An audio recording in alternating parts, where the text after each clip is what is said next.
U.S. Canadian and jobs numbers, we're fortunate enough that our government is not closed, and we've been getting Canadian data. It's been looking actually quite strong the last couple of months. In the U.S., it's a lot more difficult to understand the data. As I said, we've been getting some private payroll numbers.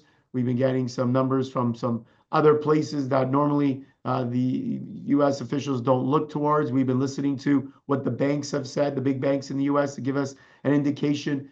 We've been looking at what tech companies have been doing, and we've seen a bunch of layoffs from the likes of Amazon, for example, over the last couple of months. So there's no doubt, I think, that jobs growth has definitely slowed in the U.S. The question is, has it actually gone negative, or are they still seeing some growth in the U.S.? I mentioned off top or earlier the lowest or the most job cuts for any month, or the month of October, that we've seen in the U.S. in over 20 years. But our first chart, let's take a look at what is happening in Canada, because as I've said, Canadian government is open, and look at the numbers we've reported the last couple of months. 67,000 jobs created. The month before that, September, 60,000 jobs created.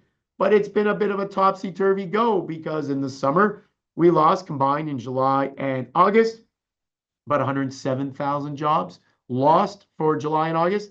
And then prior to that, again, 83,000 jobs created. And then the 4 months prior to that, kind of a flat type of jobs growth, 8,800, 7,400. But then for March, we lost 33,000 jobs. So the year has been very much up and down, up and down. One thing to note with the latest numbers in October, all the jobs created there were actually part-time jobs, not the jobs that we want to hear are being created. We actually saw a loss for full-time jobs. So these were all part-time. I think part-time jobs were like something like 83,000 jobs created. And I think the full-time jobs, we lost about 15,000. Our next chart shows the ups and downs of the Canadian job market. There you have it. The Canadian jobless rates down and up and down and up, and down to 6.9% most recently, with the last month's job data down from 7.1%. But if this chart continues to hold true, and it's going from the bottom left to the top right, perhaps the next number we get is above 7% once again. So you can see the ups and downs with respect to job creation. The next chart shows something that we've been looking at in the United States, and this is from a firm called Challenger, Gray and Christmas. And the Challenger report announced job cuts, and this chart shows us from all the way back, I guess, 2022, July, all the way to present day. And you can see that the jobs cuts have been relatively stable. They spike higher, obviously, during